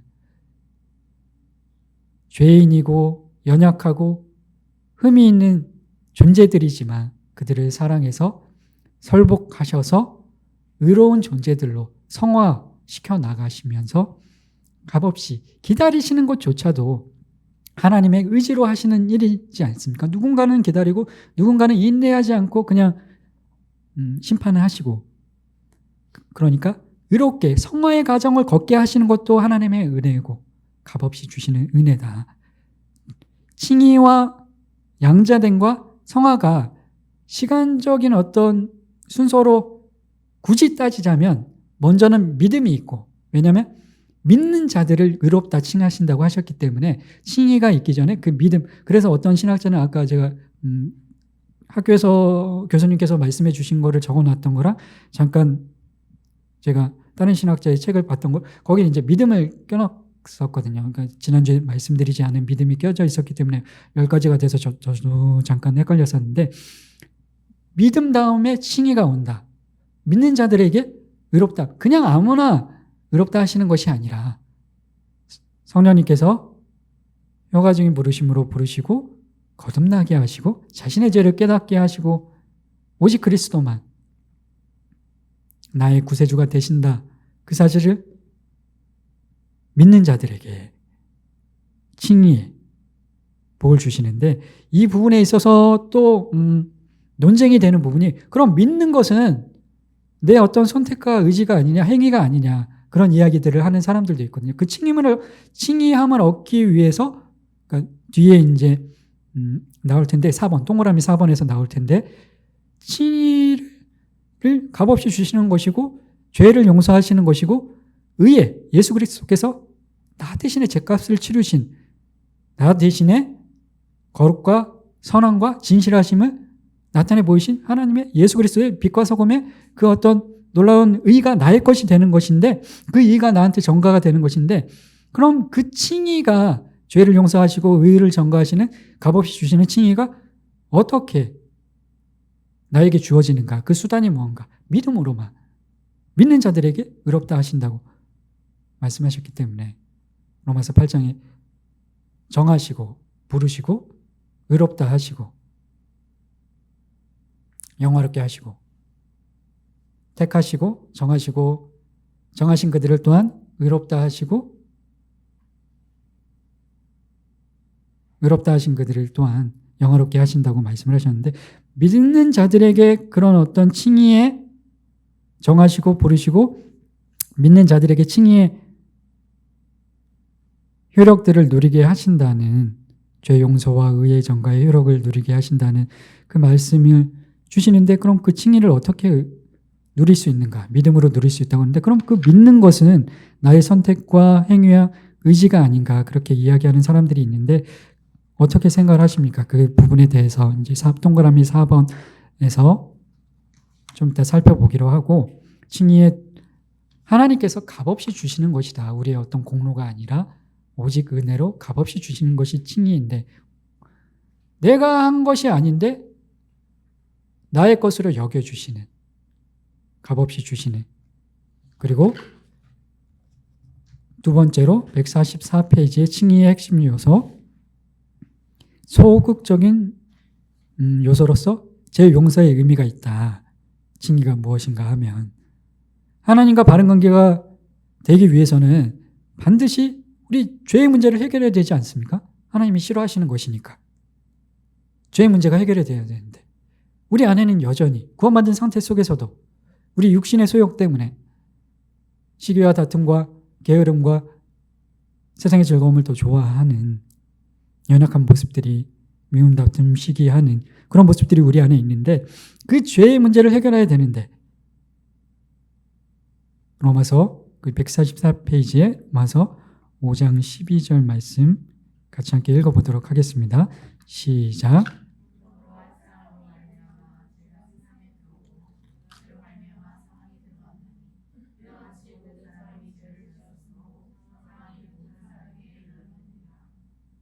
네, 밑에도 같이 함께 읽어보도록 하겠습니다. 모든 사람을 대표하여 불순종한 것이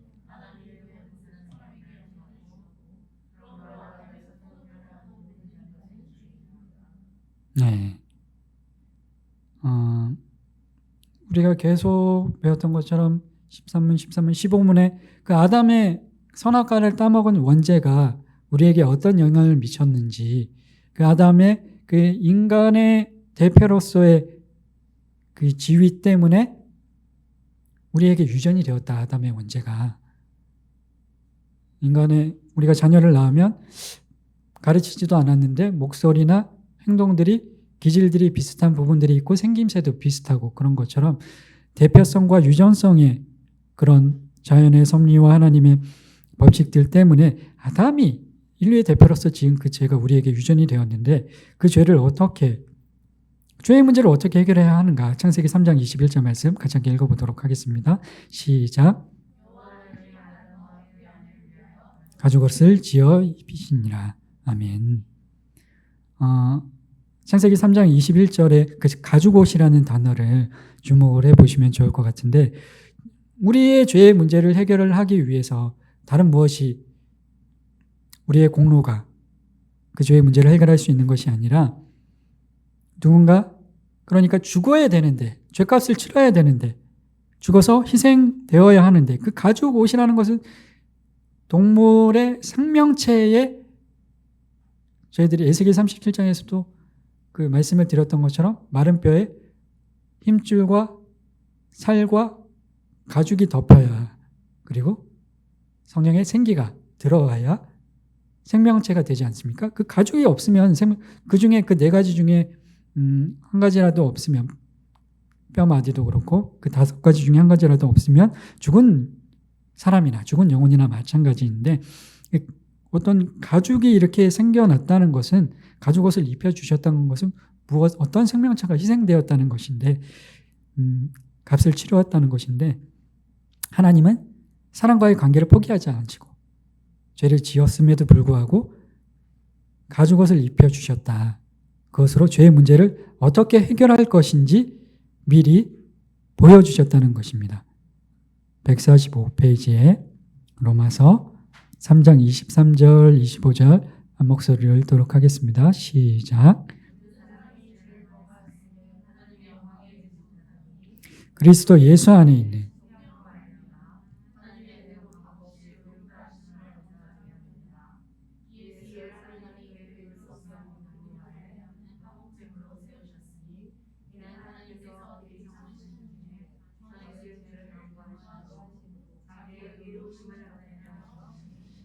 아멘. 예.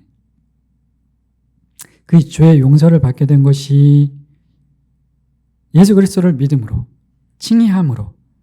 예수 그리스도를 믿는다는 것이 어떤 의미입니까? 그분께서 내 죄, 내가 지은 그 죄, 내가 치러야 될 그 죄값을 다 대신 십자가에서 치르셨구나. 그것을 믿는다는 것인데 예수 그리스도를 믿음으로 예수 그리스도께서 십자가 제물이 되어서 죄인인 나를 대신해서 죽으셨다. 그것을 믿음으로 예수님을 구세주로 영접하는 것이 믿는다는 것인데 그것을 통해서만 우리의 죄의 문제가 해결될 수 있다는 것이 그 칭의의 핵심 요소다. 그리고 칭의의 핵심 요소 세 번째는 첫 번째는 값없이, 두 번째는 죄 용서, 세 번째는 의롭다함인데 의롭다는 인정을 받으려면 그냥 단순히 죄의 문제는 해결이 됐습니다. 하나님이 싫어하시는 것은 해결이 됐는데 그럼 좋아하시는 것. 가지는 싫어하니까 이제 밥상에 올리지 말고 밥상에 올리지 않았으니까 그건 해결이 됐는데 그럼 밥상에 아무것도 없으면 되겠습니까? 좋아하는 소고기를 올려줘야지.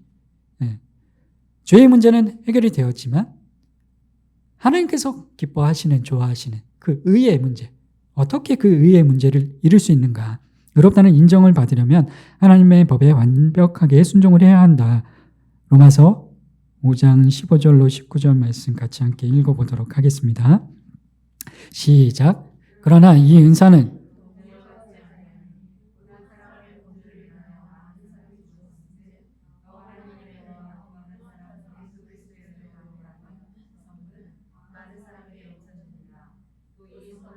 번제한 한 사람으로 말미암은 것과 같지 아니하니 심판은 한 사람으로 말미암아 정죄에 이르렀으나 은사는 많은 범죄로 말미암아 의롭다 하심의 이름이니라. 한 사람의 범죄로 말미암아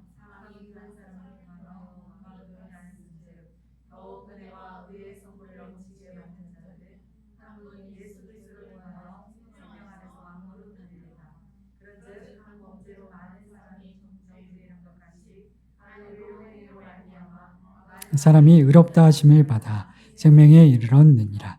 한 사람이 순종하지 아니함으로 많은 사람이 죄인 된 것 같이 한 사람이 순종하심으로 많은 사람이 의인이 되리라. 아멘. 네. 우리가 의롭게 되는 근거는 밑에 이제 기록이 되어 있는 것처럼 우리가 순종한 순종의 결과로 의롭다 인정을 해주시는 것이 아니라 예수 그리스도께서 성부 하나님의 명령과 말씀에 순종해서 인간의 몸을 입고 이 땅에 낮아지셔서 오셔서 비참하게 지상생활을 하시고 십자가의 그 고통을 우리 대신 감당하신 그 순종의 예수님의 순종의 결과로 우리를 의롭다 여겨주시는 것이지 우리의 어떤 순종, 우리의 어떤 행위로 이렇게 여겨주시는 것이 아니다 이야기를 하고 있습니다. 근데 우리가 왜 흔들리는가?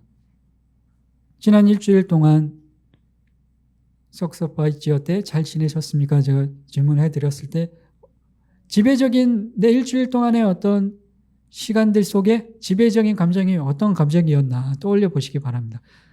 계속 은혜 안에 기쁨과 평안과 사랑과 은혜가 넘치는 그런 시간들이 더 많으셨는지 아니면 직장의 문제나 가정 안에서의 사람과 사람 사이의 관계의 문제, 직장 안에서, 가정 안에서, 학교에서 그리고 우리 인간의 죄의 결과로 아담의 원죄의 결과로 일을 하지 않으면 안 되게 되는 그 노동이 원래는 아담이 죄를 짓기 전에도 노동이 없었던 것이 아니라 땀을 흘리고 밭을 일구고 그런 일들이 있었는데 근데 그것이 축복이었는데 기쁨이고 축복이고 지금 소일거리로 주말 농장 하시는 저희 어머니 아버지도 그렇고 기쁨으로 그런 일들을 하시는 분들이 계시지 않습니까? 아담이 원죄를 저지르기 전에는 하나님께서 에덴 동산의 모든 것들을 허락하시고 그 농사 짓는 것이 축복이고 기쁨이었는데 원죄를 저지른 이후에는 그것이 노동이 축복이 아니라 저주와 괴로움과 고통이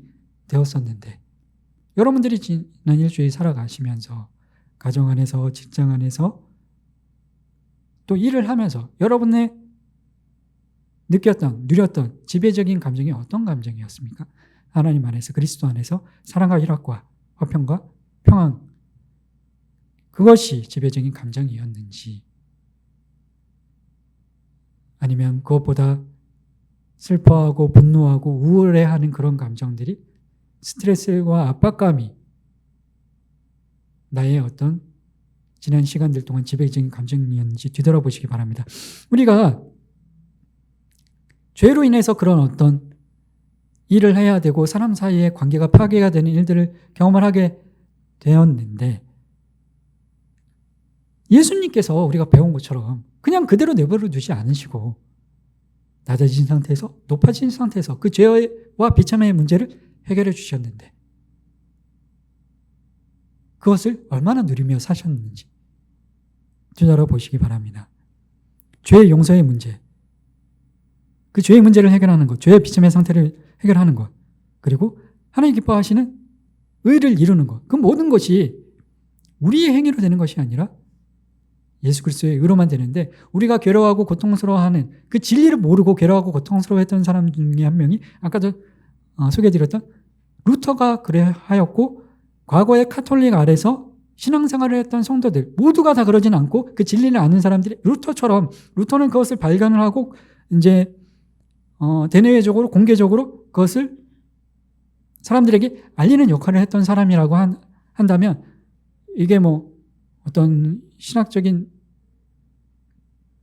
그런 것은 아닌데 제 생각에는 루터 이전에도 그 진리를 알던 사람이 분명히 있었다고 저는 생각을 합니다. 오직 예수님의 은혜로만 사제들이 교황이 잘못 가르쳤다 할지라도 성경을 읽으면서 성령님께서 주시는 그 효과적인 부르심에 따라서 내 행위가 아니라 내 어떤 공로가 아니라 면죄부를 사서가 아니라 고해성사로가 아니라 정말 예수님의 그 십자가에서 이루신 공로로만 내가 구원을 받는 것이구나. 그것을 깨달았던 사람들이 분명히 있었다고 저는 생각을 하는데 그것을 이제 공개적으로 알리고 가르치고 교리로 확립한 사람이 루터일 뿐이지 그전에도 그러니까 모든 카톨릭 안에 그 사람들이 구원받지 못할 죄인이었다고는 생각을 하지 않고 아까도 설명드린 것처럼 교회 안에 들어와 있는 공동체 안에 들어와 있는 사람 중에 일부도 어떤 사람들은 유기된 자들이 있을 수 있고 교회 밖에 있는 사람들 중에도 아직 그 효력 있는 부르심의 효과를 누리지 못할 뿐이지 언젠가는 들어올 우리의 남편들, 우리의 부모님들, 우리의 믿지 않는 자녀들 그들도 효력 있는 부르심에 따라 들어오게 될 텐데 근데 효력 있는 부르심에 따라 우리는 그 예수 그리스도께서 이루시는 의에 낮으신 상태, 높아진 상태에서 우리 죄의 비참의 문제를 해결하셨는데 그것을 왜 누리지 못하는가? 복음의 진리를 제대로 모르기 때문에 이 죄의 문제를 어떻게 해결해야 하고 의의 문제를 어떻게 해결해야 하는지 좋아하시는 것, 싫어하시는 것을 어떻게 해결해야 되는지 모르기 때문에 괴로워하고 고통했는데 루터가 이 문제를 엄청 괴로워하고 고통했었다는 겁니다. 제가 그 책에 그 루터가 어떻게 고민하고 괴로워했었는지 그 카톨릭의 사제들의 신부들의 교황의 잘못된 교리 안에서 신앙생활을 하면서 루터가 어떤 고통을 당했었는지 그가 어떤 고민들이 있었는지 그래서 어떻게 이 신칭의의 진리를 발견하게 됐는지 그것을 잠깐 소개해 드리도록 하겠습니다. 책의 내용인데 읽어드릴 테니까 나중에 한번 읽어드리겠습니다. 루터는 의에 대해서 칭의의 그 개념에 대해서 새롭게 발견을 하게 되는데 그것을 어떻게 발견하겠는가 하면 루터는 시편과 바울서신에 자주 나타난 문학적인 표현 그러니까 의 하나님의 의라는 그 문학적인 표현에 대해서 사법적인 법정적인 그러니까 정의로 다스린다. 죄를 지은 사람은 깜빵에 보내고 사형에 처하든가 깜빵에 보내든가 실형에 처하든가 죄를 보낸 사람은 그것이 정의다. 그 정의로만 생각을 한 거예요. 사법적인. 루터는 그전에는 법률을 루터도 공부를 했던 사람이라서 루터는 그 하나님의 의에 대해서 사법적인 칭의에만 익숙해져 있었다. 그래서 자신의 무가치함을 느끼면서 그는 하나님을 너무나도 두려워했다. 왜냐하면 바울도 그러했던 것처럼 루터도 내가 원하는 의는 행하지 아니하고 도리어 원하지 아니하는 바 악을 죄를 내가 범하는도다. 오라 나는 공고한 자로다. 루터도 자신의 그 끊임없이 넘어지고 또 넘어지고 쓰러지는 연약함을 속에 괴로워하고 고통스러워했는데 자신의 그 무가치함을 느끼면서 그 사법적인 칭의로만 생각을 하면서 죄 지으면 심판하시는 무서운 하나님으로만 생각했기 때문에 자신의 무가치함을 느끼면서 그는 하나님을 너무나도 두려워했다. 루터는 그래서 이 이유 때문에 의라는 그 단어 자체를 싫어했다. 근데 그때까지 그 의라는 단어를 오해하고 싫어할 때까지 루터는 사실 로마서를 깊이 있게 연구하지 않았었다. 로마서에는 하나님의 의의 개념이 아주 중요한 역할을 하고 있는데 루터는 그럼에도 불구하고 성경에 사용된 하나님의 의라는 그 개념이 그 법정적인 사법적인 그 어떤 정의 죄를 지으면 심판에 처하고 깜빵에 보내고 사형에 처하는 그 정의의 개념에만 익숙했었는데 그럼에도 불구하고 조금 다를 수도 있겠구나 그 법정적인 그런 개념이 루터에게도 약간 있기는 있었다고 합니다. 그러면서 루터가 그 하나님을 두려워하는 마음 가운데 자신의 무가치함을 느끼는 가운데 그 하나님의 의에 대해서 좀 더 깊이 있게 연구를 해야 되겠다 하면서 그 로마서 우리가 읽었던 로마서 1장 16절 17절을 연구하게 되었는데 로마서에 나타난 그 복음에는 특징이 있습니다. 복음에는 하나님의 의가 나타나서 로마서 1장 16절 17절에 복음에는 하나님의 의가 나타나서 믿음에 이르게 하기 때문에 복음은 모든 믿는 자들에게 구원을 주시는 하나님의 능력이다. 그런데 여기에 그 로마서 1장 10절 17절을 그전에는 루터가 그 복음에는 하나님의 의가 나타나서 해서 그 의를 그 정의, 심판하시는 정의 그걸로만 오해했던 거예요. 그게 아니었는데. 그래서 루터는 로마서 1장을 연구를 하면서 마음이 막 더 무거워지고 어두워지는 그런 경험을 했고 그러면서 마음속으로 이렇게 중얼거렸다고 합니다.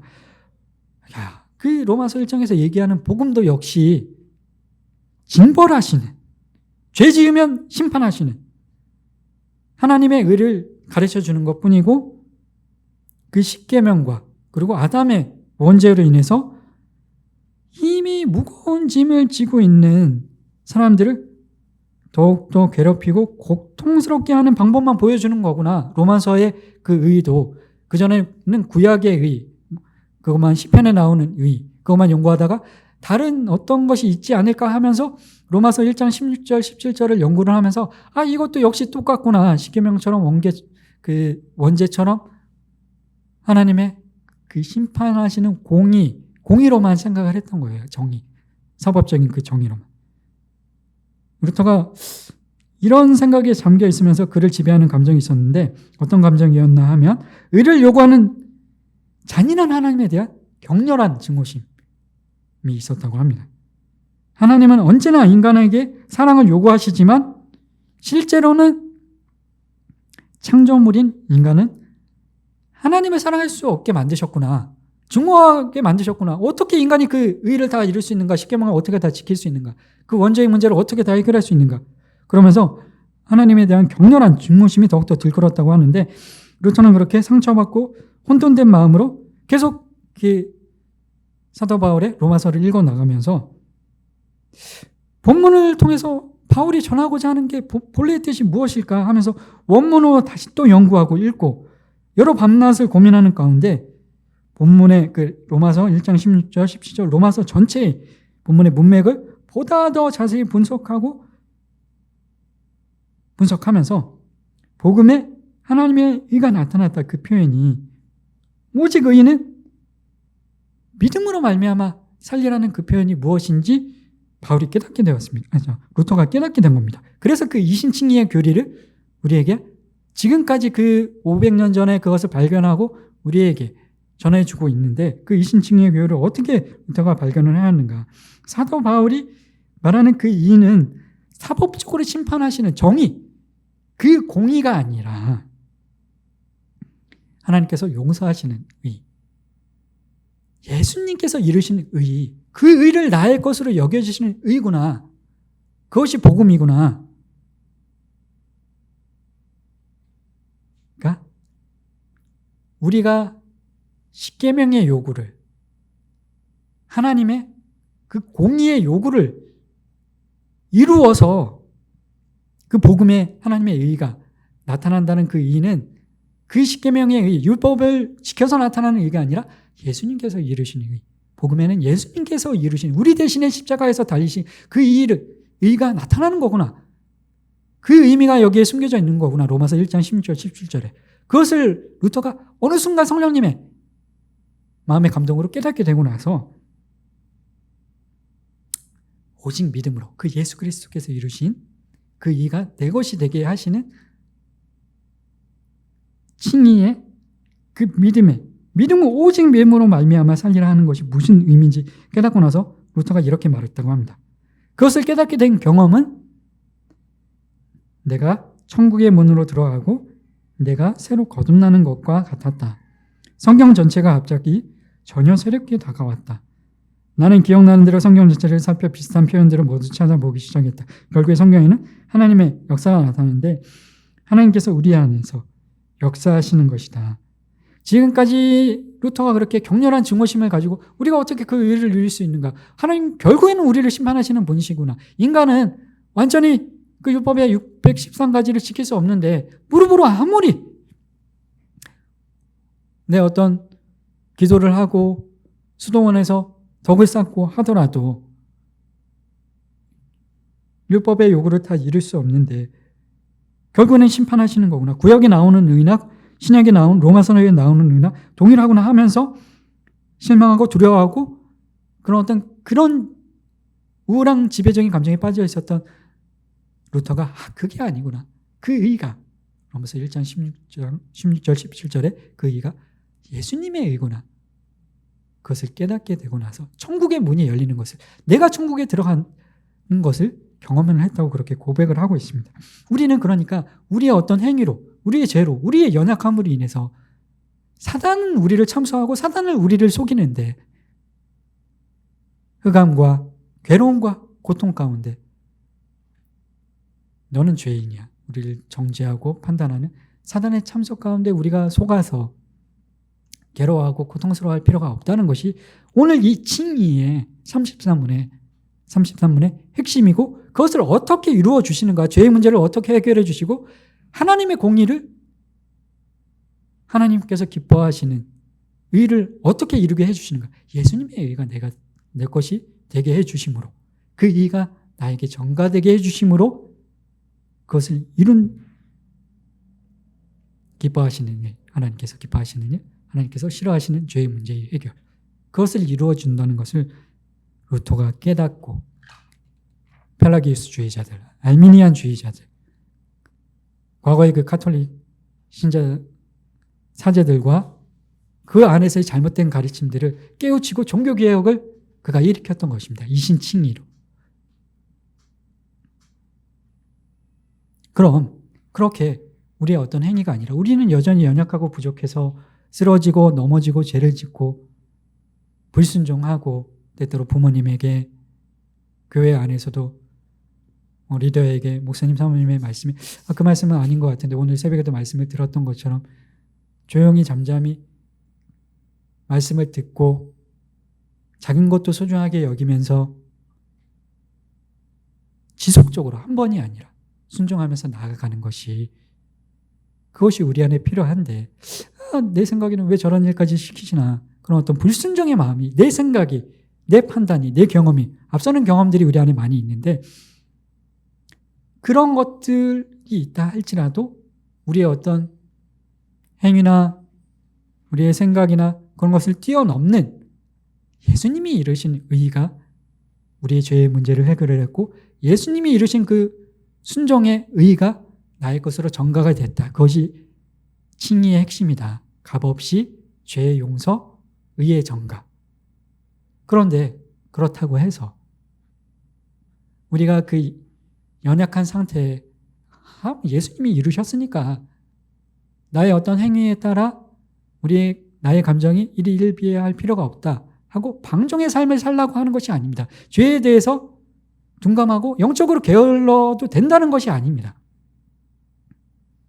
그것이 이제 성화에 대한 내용인데, 먼저 칭의, 믿는 사람들은 내 행위가 아니라 예수님이 이루신 의로 죄 용서와 하나님이 원하시는 순종의 의를, 칭의함을, 의롭다함을 받게 되는데, 그렇다고 해서 우리가 방종의 삶을 살아도 된다는 것이 아니라 부르심을 받은 자들에게 합당한 일들, 성화의 과정, 성장의 과정, 그 자라나는 모습이 우리 안에 있어야 하는데, 그것이 이제 다다음 주에 배울 성화의 내용이거든요.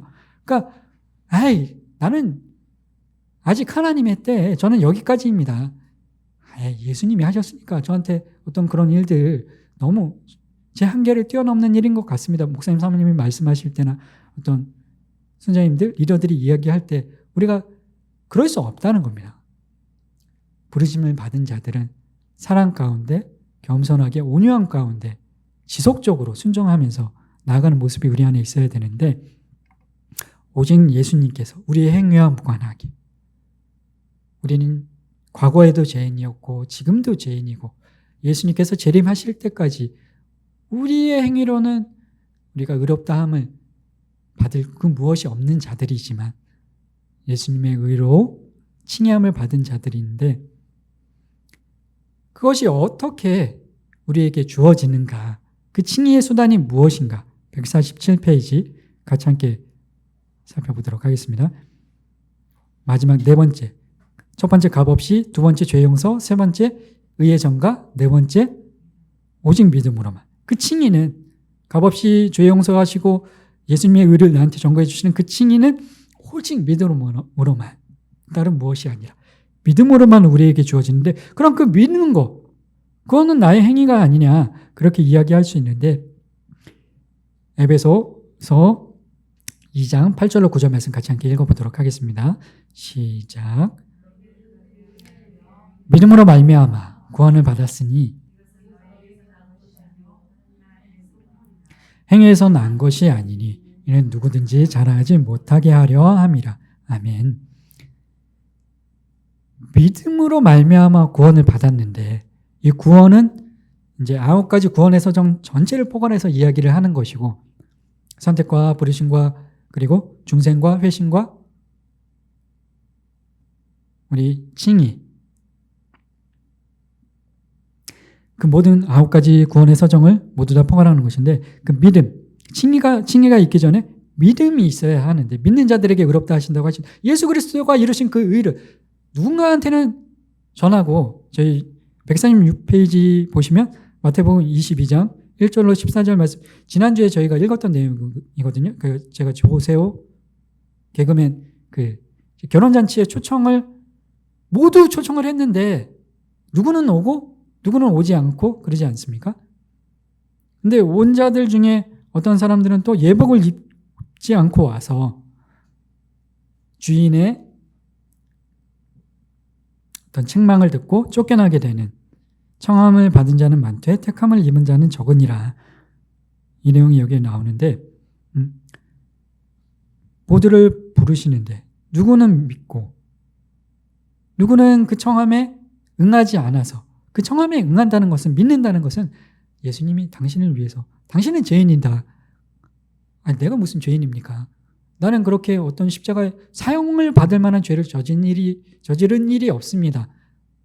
거짓말 한두 번 하고, 옛날에 어렸을 때 문방구에서 훔치고 살짝 조그만 지우개 하나 훔치고 그런 일들은 있었지만, 그런 것들이 마음에 걸리는 부분이 있지만, 제가 무슨 십자가에 못 박혀 죽을 사형을 당할 만한 그런 죄인은 아닙니다 하고 가르치고 초청하는 예수님을, 당신을 대신해서 당신의 죄값을 치는 예수님의 그 사랑과 예수님의 그 대속의 은혜를 믿음으로 그 청함에, 성령님의 초청하심에 응하시겠습니까 할 때 응하지 않는 사람들이 있고, 응한 사람들이 그 칭의의 구원의 은혜를 누리게 되는데, 믿음으로 예수님께서 나를 대신해서 내가 죄인이라는 사실, 그리고 예수님께서 나를 대신해서 죄의 문제를 해결하셨다는 사실, 믿는 자들에게 구원의 은혜를 허락하신다는데, 그럼 그 믿음이 결국에는 나의 선택 아니냐, 칭의의 수단이라고 하는 그 믿음이 결국에는 나의 선택이네, 나의 행위네, 그렇게 이야기할 수도 있지 않습니까? 실제로 그렇게 이야기하는 어떤 과거에 그게 이제 알미니안주의자들이거든요. 자유의지로 선택을 할 수도 있고 선택하지 않을 수도 있고, 그것이 아니라 에베소서 2장 8절에 나오는 것처럼 오직 은혜에 의하여, 믿음조차도 성령님께서 주시는 것이다. 어떻게 이야기를 할 수 있냐면, 제가 목이 말라서 그 갈증을 너무나 그 갈급함 때문에 그 갈증을 해소하고 싶은데 그 물을 마시면 갈증이 해소되지 않겠습니까? 근데 컵에 물을 담아서 그 갈증을 해소를 하면 결국에는 컵에 물을 담아서 마시고 그 갈증이 해소가 되면 그 갈증을 해소해 준 것이 물입니까? 컵입니까? 컵은 도구일 뿐이고 결국에는 물이 본질적으로 그 갈증을 해소해 준 것이지 않겠습니까? 도구. 믿음은 도구적인 어떤 수단일 뿐이지, 비공로적인 수단일 뿐이지, 공로적인 수단은, 우리가 구원을 받는 공로적인 수단은 오직 예수 그리스도의 공로밖에 없다. 믿음은 그냥 도구적인 수단이고 비공로적인 수단일 뿐이다. 그렇다는 사실을 알아야 하고, 또 비유를 하나 들자면, 가족들이 온 가족이 같이 함께 가서 식사를 하는데, 외식을 하고 나서 나갈 때 음식값을 지불을 하려고 하는데 아버지가 아들한테 저기 카운터에 가서 음식값을 내고 나와라 하고 하면, 그 아이가 음식값을 지불하기는 했지만 실제 음식을 산 것은 그 아버지 아닙니까? 실제 우리를 구원하신, 우리를 의롭다 하신 그 칭의의 수단은 예수님이신, 그 공로적인 수단은 예수님이실 뿐이고, 믿음은 도구적인 수단일 뿐이다. 칭의함을 얻게 되는 것은 믿는 자들에게 칭의함을 주시는데, 그 믿음이라는 것은 도구적인 수단, 비공로적인 수단이고, 오직 우리가 구원을 얻게 되는, 칭의함을 얻게 되는 그 공로적인 수단은, 공로적인 역할을 하신 분은 오직 예수 그리스도시다. 낮아지신 상태에서 높아지신 상태에서.